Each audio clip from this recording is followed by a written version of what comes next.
ndërka gjatë pazitës së sotme, Lidhja Demokratike e Kosovës pritet të mbledhë kryesinë qendrore. Cili do të jetë fokusi ideal? Çfarë dihet?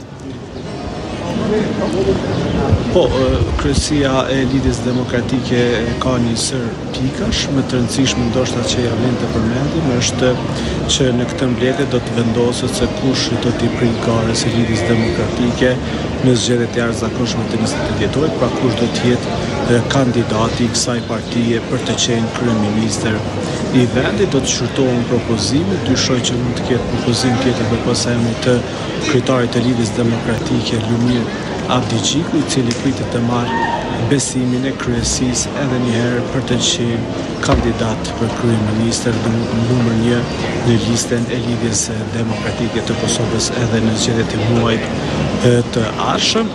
Gjithashtu do të bëhet edhe një vlerësim dhe analizë pas situatës në zgjedhjet lokale për votat që ka marrë Lidhja Demokratike, por gjithashtu më pas do të përgatiten edhe për kongresin e tyre, ku pritet të mblidhet pas zgjedhjeve, por edhe disa le të themi aktivitete tjera që kanë të bëjnë me shënimin e përvjetorit të Lidhjes Demokratike të Kosovës, me që shumë pranë datës së zgjedhjeve ata do të kenë shënojnë edhe datën e formimit të Lidhjes Demokratike të Kosovës. Pa përgjithësi vëmendje do të jetë te propozimi i kandidatit për kryeministër për zgjedhjet e 28 dhjetorit. Ndërkaq, a ka nisur partitë politike përgatitjet organizative dhe mobilizimin e degëve për zgjedhjet e parlamentare të parakohshme të 28 dhjetorit?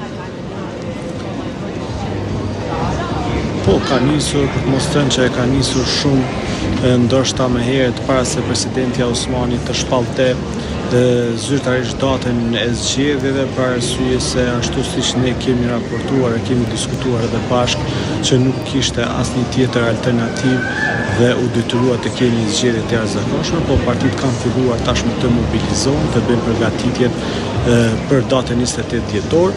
Kujtojmë që duke qenë zgjedhje të jashtëzakonshme edhe afatet janë shumë të kufizuara, prandaj fushata le të themi ka nisur para se ajo të hapet zyrtarisht me datë 17 dhjetor, ku do të kemi vetëm 12 ditë fushat.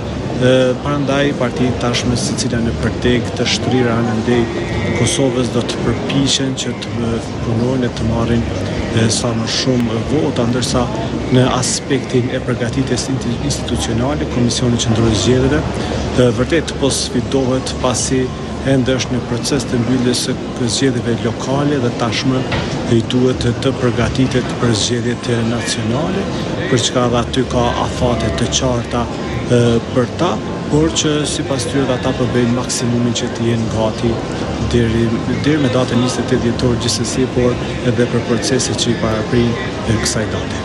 E qartë, mirë. Ideal, falenderoj shumë për lidhjen, për gjitha detajet që na përcolle nga Prishtina. Partitë politike në Kosovë kanë vetëm një javë afat për të regjistruar koalicione të cilat do të marrin pjesë në zgjedhjet e përgjithshme parlamentare të 28 dhjetorit. Zëdhënësi KQZ-s Valmir Elezi njofton se çdo parti politike ka detyrimin të njoftojë brenda fateve për mënyrën e hyrjes në garë. Pas ligjit për zgjedhjet e përgjithshme, partitë politike të cilat janë të regjistruara në KQZ dhe të cilat duan të marrin pjesë në zgjedhjet e parakohshme përmes koalicionit, duhet ta njoftojnë KQZ-n, respektivisht zyrën për regjistrim, certifikim dhe kontrollin financiar të subjekteve politike, se duan të marrin pjesë në këto zgjedhje në këtë mënyrë. Koalicioni mund të ndërtohet nga së paku 2 parti politike. Partia politike nuk mund të tërhiqet nga koalicioni pasi të jetë certifikuar derisa rezultati i zgjedhjeve të certifikohet nga ana e KQZ-s. Gjithashtu, partia politike e cila është antare e koalicionit nuk mund të marrë pjesë si antare në një koalicion tjetër apo dhe si parti e veçantë në të njëjtat zgjedhje. Do të vijmë një tjetër bisedë në këto momente, përqendrohemi tek zhvillimet politike në Kosovë.